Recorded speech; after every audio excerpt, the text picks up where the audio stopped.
Arizona அப்படிங்கிற ஒரு message த bit அப்படிங்கிற ஒரு இடத்துக்கு வருது. ஓல்மர்ட் மற்றும் பராக் அவங்க 2 பேரும் இருக்கும் அந்த ரூமுக்கு வருது. அந்த அரிசோனா மெசேஜை பார்த்த உடனே இஸ்ரேல் மொசாடுக்கு ரொம்ப பெரிய சந்தோஷம். ஓகே, 8 விமானங்களும் சரியாக குண்டுகளை வீசிவிட்டது. இந்த ஒரு சந்தோஷம் இப்படியே நிலைத்திருக்கும் போது தான் அடுத்ததா என்னென்ன பிரச்சனைகள் நடந்தது, உலகளவில் இது பலவிதமான பிரச்சனைகளை தூண்டியதா, இல்லை அப்படியே சைலண்டா இருப்பதற்கான காரணம் என்ன, அடுத்த 11 மாதங்களில் மொசாட் அவர்களுடைய விளையாட்டை ஆரம்பித்ததே அதனுடைய காரணம் என்ன, 2004, 2006, 2007 இந்த 3 வருடங்களில் நார்த் கொரியா வடகொரியாவை இந்த இஸ்ரேலினுடைய உளவு அமைப்பு மொசாட் தாக்கியதா, இப்படி பல்வேறு விதமான டீடைல்ஸ் தான் இந்த ஒரு பதிவில் பார்க்க போகிறோம். மொசாட் பாகம் 20. அன்பு தமிழஞ்சங்களுக்கு தமிழ் பொக்கிஷத்தின் வணக்கங்கள்.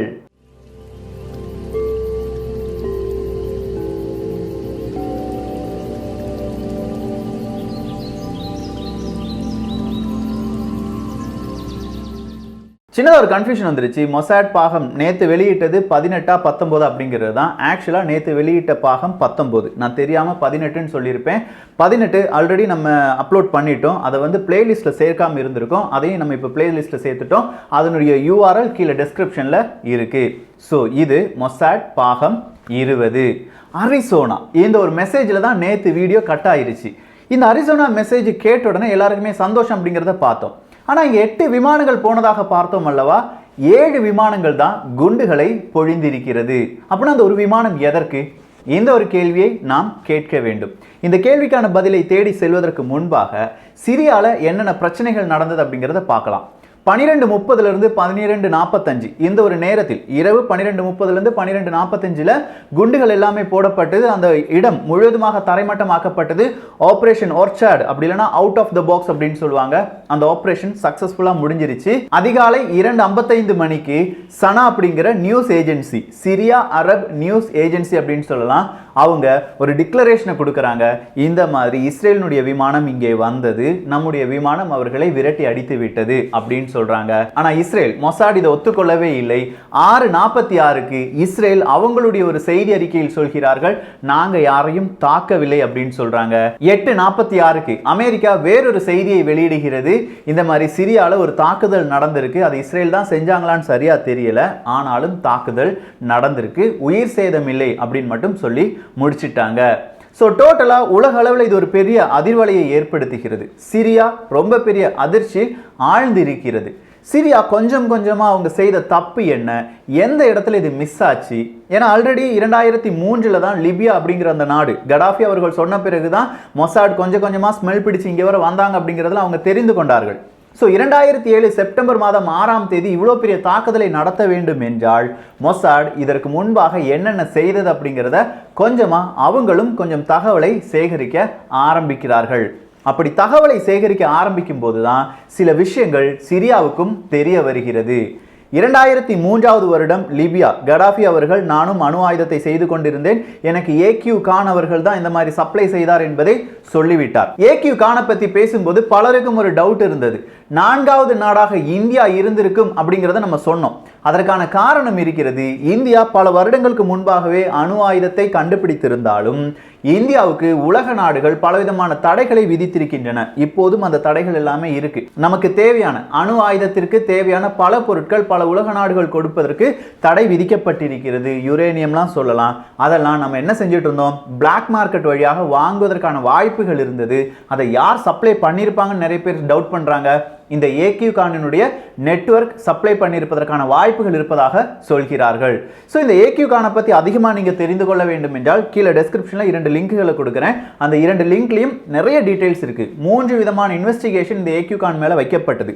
முதல் இன்வெஸ்டிகேஷன் அவர் என்ன சொல்றாரு, நானும் பாகிஸ்தானுடைய அரசாங்கமும் சேர்ந்து தான் இந்த மாதிரி அணு ஆயுதத்துக்கான தேவையான டெக்னாலஜியை விற்றோம், அதன் வழியாக பலவிதமான காசுகளை பணங்களை சம்பாதித்தோம் அப்படின்னு சொல்றார்.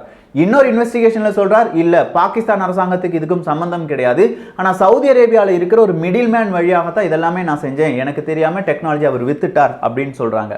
மூன்றாவது விதத்தில் நானும் அந்த மிடில் மேனும் சேர்ந்து பல நாடுகளும் இணைந்து இதுக்கெல்லாமே ஒரு பெரிய நெட்வொர்க் அமைத்திருக்கிறோம் அப்படின்னு சொல்றாரு.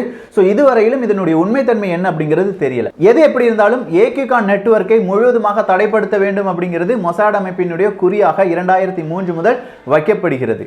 2004, 2005, 2006 இந்த 3 வருடங்களில் நார்த் கொரியா, சிரியா சம்பந்தப்பட்ட பலவிதமான ரயில்கள், அதே மாதிரியான கப்பல்கள், இது எல்லாத்துக்கும் திடீர்னு தீப்பிடிக்குது. கடல்ல வந்துட்டு இருக்கும் போதே மூழ்குகிறது. ரயில்கள் பலதும் தீப்பற்றி எரிந்து விட்டன. கப்பல்கள் பலதும் பல நாடுகளில் தடுத்து நிறுத்தப்பட்டிருந்தது.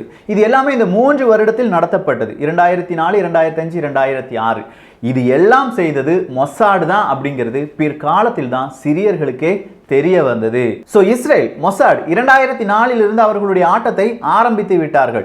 வடகொரியாவுக்கும் சிரியாவுக்கும் ஏதோ ஒரு லிங்க் இருக்கு அப்படின்னு சொன்ன உடனே வடகொரியாவினுடைய என்ஜினியர்ஸ் இங்க வருவதற்கான வாய்ப்புகள் இருக்கு. அவங்களுக்கு சிமெண்ட் சப்ளை செய்வதற்காக நிறைய ஷிப்புகள் வந்து கொண்டிருக்கின்றன, கப்பல்கள் வந்து கொண்டிருக்கின்றன. அவர்களுக்கு எரிபொருளை கொடுப்பதற்காக நிறைய டேங்கர் ட்ரெயின்ஸ் வந்துட்டு இருக்கு. இது எல்லாமே நம்ம பிளாக் பண்ணணும் அப்படின்னு சொல்லி ஒவ்வொரு காய் நகர்த்தல் வழியாக இவர்களுக்கே தெரியாமல், உலகத்துக்கே தெரியாமல் அது எல்லாமே விபத்துகளாக மட்டுமே மாற்றப்பட்டிருந்தது. சரி, அப்படின்னா அந்த 8 விமானங்கள் குண்டுகளை பொழிந்து அந்த 8 விமானங்களை பற்றி ஏதாவது புலன் விசாரணையை நடத்தினார்களா அப்படிங்கிற கேள்விக்கு சிரிய அரசாங்கம் ஒரு புலன் விசாரணையை நடத்துகிறார்கள். கரெக்டா 12 மணிலிருந்து 12:45 வரை அவங்களுடைய எந்தவித இன்ஃபர்மேஷனும் கிடையாது. கம்ப்யூட்டர் எல்லாமே ஹேக் செய்யப்பட்டிருக்கிறது. இதன் காரணமாகத்தான் சொன்னேன், 8 விமானங்கள் இஸ்ரேலிலிருந்து புறப்பட்டது. மொத்தமாக 10 விமானங்கள் புறப்பட்டதாகவும் அதில் 2 விமானங்கள் மீண்டும் திரும்ப வந்ததாகவும் 8 விமானங்கள் மட்டும் சிரியாவை நோக்கி சென்றதாகவும் அதில் 7 விமானங்களில் மட்டும் வெடிபொருட்கள் நிரப்பப்பட்டிருந்ததாகவும் ஒரு விமானம் முழுவதுமாக சிரியாவினுடைய அந்த கம்ப்யூட்டரை ஹேக் பண்ணி அவங்களுடைய நெட்வொர்க்கை ஜாம் பண்ணி இந்த மாதிரியான விஷயங்களுக்கு பயன்படுத்தப்பட்டதாகவும் சொல்கிறார்கள். இது எல்லாமே சிரியர்கள் கண்டுபிடித்து வரும்போது வேறொரு முக்கியமான விஷயத்தையும் சிரியர்கள் கண்டுபிடித்தார்கள். அவர்களுடைய ஜெனரலுக்கு உயிர் ஆபத்து இருக்கிறது என்பதுதான். சோ ஜெனரல் அவர்களுக்கு உயிர் ஆபத்து இருக்கிறதா, அதுவும் மொசாட் அமைப்பை செய்வார்களா? இந்த ஒரு கேள்வியை ரொம்ப நாளா சிரிய அரசாங்கமும் அவங்களுடைய அரசு அதிகாரிகளும் கேட்டுக்கொண்டே இருந்தார்கள். ஒரே ஒரு விஷயம், இப்ராஹிம் ஓத்மேன் என்பவருடைய கம்ப்யூட்டர் மட்டும்தான் இவங்க ஹேக் பண்ணியிருந்தாங்க, மொசாட் அமைப்பு ஹேக் பண்ணியிருந்தாங்க அப்படிங்கிறத போன பதிவுல பார்த்தோம். ஆனா இந்த இப்ராஹிம் ஓத்மேனுடைய டீடைல்ஸ் வேறொரு நபர் வழியாக, சிரியாவினுடைய உயர் அதிகாரியினுடைய ஒரு கம்ப்யூட்டர் வழியாக இந்த மொசாடுக்கு கிடைத்திருக்கிறது. அது வேறொரு ஆச்சரியமான விஷயம். இது எப்போது நடைபெற்றது அப்படின்னு கேட்டீங்கன்னா 2006 வருடம் டிசம்பர் மாதம் சிரியாவினுடைய உயர் அதிகாரி லண்டனுக்கு போறார். லண்டனுக்கு போய் அவர் லான்ச் ஆகிறார். அவரை 3 விதமான குரூப், மொசாடினுடைய 3 விதமான குரூப் ஃபாலோ பண்றாங்க. அதுல ஒரு குரூப் தான் கிடோன். இந்த கிடோனை பத்தி சீக்கிரமா பார்க்க போகிறோம். சோ அந்த கிடோன் அப்படிங்கிற அமைப்பு இருக்கட்டும். இன்னொரு அமைப்பு மொசாடினுடைய உளவு அமைப்பு. வேறொரு அமைப்பு ஒட்டுமொத்தமா இந்த டிராவல் ஏஜென்சி இல்லாட்டி இந்த மொசாடினுடைய டிராவல் எல்லாமே பார்க்கக்கூடிய அமைப்புகள். ஸோ இந்த 3 டீம் அங்க வந்துட்டாங்க. இதுல ஒரு டீம் அந்த நபரை கொலை செய்வதற்காக பயன்படுத்தப்படும் ஒரு டீம், அதுதான் கிடோன் என்கிற அமைப்பு. இன்னொரு டீம் அவர் லண்டன்ல ஒரு ஹோட்டல்ல ரூம் எடுக்க போறார். அதற்கு பக்கத்தில் இருக்கிற பலவிதமான ரூம்கள் இவர்களுடைய பெயரில் எடுக்கப்படுகிறது. வேறொரு டீம் இவரை எப்படியாவது வளைப்பதற்காக ஹனி ட்ராப் செய்யறாங்க. வேறொரு பெண்ணை துருக்கியிலிருந்து இங்கே கொண்டு வந்து அதன் வழியாக இந்த நபரை ஹனி ட்ராப் செய்து கொஞ்ச நேரம் அவரை தனிமைப்படுத்துகிறார்கள். அப்படி தனிமைப்படுத்தும் போது இவருடைய கம்ப்யூட்டர்ல, அந்த ஒரு ஹோட்டல்ல இருக்கிற அவங்களுடைய கம்ப்யூட்டர்ல ஒரு ட்ரோஜன் வைரஸை அனுப்பி விட்டுறாங்க. அந்த ட்ரோஜன் வைரஸ் வழியாகத்தான் இவங்களுக்கு பலதரப்பட்ட டேட்டா கிடைச்சிருக்கு. அந்த டேட்டால இருந்து தான் இந்த ஓத்மேன் என்பவருடைய டேட்டாவும் கிடைத்திருக்கிறது. ஓத்மேனுடைய கம்ப்யூட்டரை இவங்க ஹேக் பண்ணும்போது தான் இந்த சிரியாவின் அணு ஆயுத சோதனை என்பது மொசாடுக்கு கன்ஃபார்ம் ஆனது. வேறொரு விஷயம், சோ 2007 செப்டம்பர் மாதம் 6ஆம் தேதி நடந்த இந்த தாக்குதலில் 3 விதமான அமைப்புகள் உடன்பட்டிருப்பதை நம்மால் பார்க்க முடிகிறது. ஒன்னு மொசாட், இன்னொன்னு ஐடிஎஃப் இஸ்ரேலினுடைய விமானப்படை, இன்னொன்னு கிடோன் என்கிற அமைப்பு. இது மொசாடினுடைய வேறொரு அமைப்பு அப்படின்னு சொல்லலாம். கொலை செய்வதற்காக மட்டுமே பயன்படுத்தக்கூடிய ஒரு அமைப்பு தான் கிடோன் என்கிற அமைப்பு. எப்படி கொலை செய்வார்கள் அப்படின்னா துப்பாக்கியால் சுட்டு கொலை செய்வதற்காக மட்டுமே பயன்படுத்தக்கூடிய அமைப்பு. அப்படின்னா இந்த விமானப்படைக்கு எப்போதிருந்து தகவல்கள் கொடுக்கப்பட்டது, அவங்க ஏதாவது ட்ரைனிங்க்கு போனாங்களா, இந்த ஒரு கேள்வியை சிரியா கேட்கிறது. இஸ்ரேலும் இதை வெளியில் விடுகிறார்கள். கிட்டத்தட்ட 3 வாரங்களாக அவர்களுடைய இலக்கு என்ன, அந்த இலக்கை 7 விமானங்களும் எப்படி தாக்க வேண்டும், இதை முழுவதுமாக ட்ரைனிங் எடுத்திருக்காங்க. அந்த ட்ரைனிங்ல அவங்க என்ன செஞ்சாங்க அப்படின்னா, அந்த இலக்கு ஒவ்வொரு விமானமும் கரெக்டா 30 டிகிரி தள்ளி அந்த இலக்கை சரியாக குண்டுகள் வீசி அழிக்க வேண்டும். இதற்காக டம்மி குண்டுகளும் டம்மி இடங்களும் தேர்வு செய்யப்பட்டன. அந்த இடத்தில் இந்த விமானப்படையை வைத்து ஆக்சுவலா எந்த மாதிரியான தாக்குதல் நடத்தப்பட வேண்டும், அதுல எப்படி எந்த ஒரு ஜனத்தையும் மக்களையும் கொல்லாமல் இருக்க வேண்டும் அப்படிங்கிற ஃபுல் ட்ரைனிங் எடுத்த பிறகுதான் இந்த 10 விமானங்களும் இஸ்ரேல் நாட்டிலிருந்து கிளம்பி 8 விமானங்கள் சிரியாவை நோக்கி சென்றன.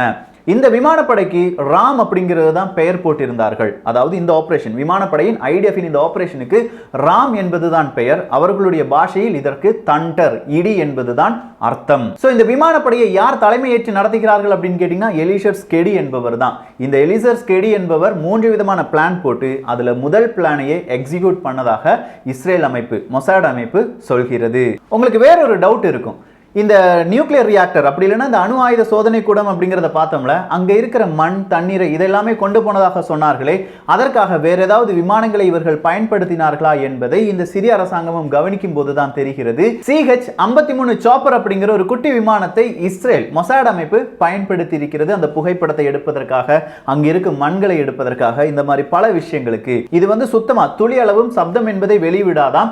ரொம்ப லோ ஆல்டிடியூட்ல, ரொம்பவே உயரம் கம்மியாக பறக்கும் திறன் ஒன்று கிடையாது, 3 விமானங்களை, CH-53 ரக விமானங்களை மொசாட் அமைப்பு சிரியாவுக்குள் புகுத்தினார்கள் என்பது பிற்காலத்தில் தான் சிரியாவுக்கே தெரிய வந்தது. நியூக்ளியர் ரியாக்டருக்கு இப்ராஹிம் ஓத்மன் என்பவர் தான் தலைவராக இருந்தார் என்றால், அந்த நியூக்ளியர் ரியாக்டர், அதை சுற்றி இருக்கும் காவல், இதற்கெல்லாம் யார் தலைவராக இருந்தார் அப்படிங்கிறது தான் இப்போ மொசாடினுடைய கேள்வி.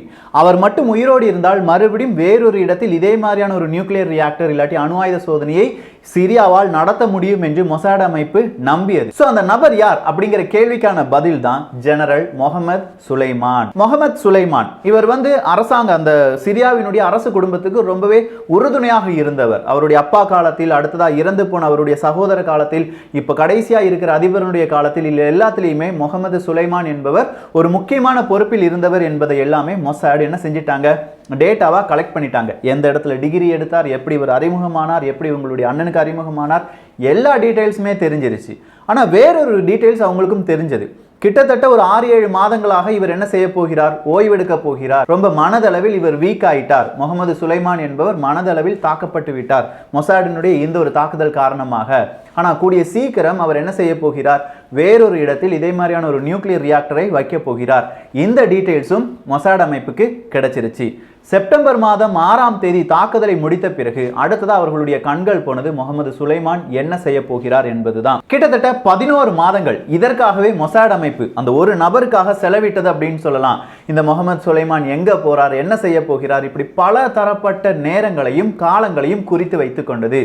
ஆகஸ்ட் மாதம் 2ஆம் தேதி 2008வது வருடம் தேதி என்பது குறிக்கப்பட்டது. அவருடைய இறப்பு காலம் அன்றுதான் என்று. ஏன் அப்படின்னா, அடுத்த நாள் அவர் வேறொரு இடத்துக்கு, முக்கியமா நிறைய தளபதிகள் கூட, தலைவர்கள் கூட ஒரு மீட்டிங்கை பங்கெடுப்பதற்காக செல்ல போகிறார். அதற்கு முன்பாக அவர்களுடைய பல நண்பர்களுக்கும் அவருக்கும் ஓய்வு தேவைப்படுகிறது. ஸோ பீச் ஓரமாக இருக்கிற ஒரு ரெசார்ட்ல, அவர் வீடும் கிட்ட தான் இருக்கு, ஒரு ரெசார்ட்ல நிறைய பேருக்கு பார்ட்டி கொடுக்க போகிறார். இதுதான் மொசாட் அமைப்புக்கு கிடைத்த தகவல். அந்த ரிசார்ட் எப்படி இருக்கும், அவர் எந்த டேபிள்ல உட்காருவார், இது எல்லாத்தையுமே ஐடென்டிஃபை பண்றாங்க மொசாட். இவங்களை நேரடியாக கொள்றது ஈஸியான விஷயம் கிடையாது. ஏன்னா சிரிய நாட்டில் இருக்கிறது தான் இந்த ரிசார்ட். ஆனா கிட்டவே கடல் இருக்கு. கடல்ல இருந்து இவங்களை கொண்டுடலாம் அப்படிங்கிற ஒரு பிளானுக்கு வாராங்க. இரவு 9 மணிக்கு தான் இவருடைய நேரம் என்பது குறிக்கப்பட்டிருந்தது. கிட்டத்தட்ட 2 மணிக்கு, மதிய நேரம் 2 மணிக்கே இவர்களை கொள்வதற்காக கிடோன் அப்படிங்கிற அமைப்பு ஏற்பாடு செய்யப்பட்டு விட்டது. அந்த கிடோன் அமைப்பு 6 மணிக்கு கடலில் வருகிறார்கள். அந்த இடத்தை சேர்கிறார்கள். 2 ஸ்னைப்பர்ஸ் தான், லாங் ரேஞ்ச் ஸ்னைப்பர்ஸ் அப்படின்னு சொல்லலாம். அந்த 2 நபர்களும் கடலுக்குள்ளவே இருக்காங்க. 6 மணிலிருந்து கரெக்டான பொசிஷனை தேடுவதற்காக கடலுக்குள்ளேயே இருக்காங்க. 9 மணிக்கு கரெக்டான பொசிஷன் கிடைக்குது. ஒரு டேபிள் உட்கார்ந்திருக்கார். ஒரு நபர் இந்த முகமது சுலைமானை பார்த்து சுடுகிறார். அடுத்த நபரும் சுடுகிறார். மீண்டும் ஒரு துப்பாக்கி சூடு என்பது நடத்தப்படுகிறது. 3 புல்லட் அவருடைய நெஞ்சில், அவருடைய கழுத்தில், அவருடைய தலையில் 3 புல்லட் அவருடைய உடம்பில் பாய்கிறது. முகமது சுலைமான் என்பவர் கொல்லப்படுகிறார். அதன் பிறகு மொசாட் அமைப்புக்கு ஒரு திருப்தி வருகிறது. இன்னும் கொஞ்சம் வருடங்களுக்கு சிரியாவால் அணு ஆயுத சோதனையை நடத்த முடியாது. அதற்கு தைரியமான ஒரு ஜெனரலும் இல்லை, அதற்கு தைரியமான ஒரு டீமும் கிடையாது. ஈரானும் இதனால் பயந்திருக்கும். எனவே நாம் என்ன செய்யலாம், கொஞ்சமா ரெஸ்ட் எடுக்கலாம் அப்படின்னு சொல்லி வெறும் 1 வாரம் மட்டும் அவங்க ரெஸ்ட் எடுக்கிறாங்க. யார், மொசாட் என்கிற அமைப்பு. அப்படின்னா 2008ல் அடுத்தடுத்த ஆபரேஷன் செய்ய போயிட்டாங்களா? ஆமாங்க, வேறொரு பதிவில். எப்போது வருகிறது அப்படின்னு தெரியல. ஆனா இன்னும் பலவிதமான சுவாரஸ்யமான நிகழ்வுகளுடன் 2008ல் மொசாட் செய்தது என்ன, அடுத்த பதிவில் பார்க்கலாம். இந்த ஒரு காணொளி பற்றிய உங்களுடைய கருத்துக்கள் இங்கே வரவேற்கப்படுகின்றன. எல்லோரும் தமிழ் பொக்ஷத்தில் இணைந்திருங்கள். தமிழ் பொக்ஷம் சேனலை சப்ஸ்கிரைப் செய்யாத தோழர்கள் தோழிகள் தயவு செஞ்சு சப்ஸ்கிரைப் பண்ணிக்கோங்க. நல்லதை பகிர்ந்து நல்ல சமுதாயத்தை உருவாக்குவோம். நன்றி, வணக்கம்.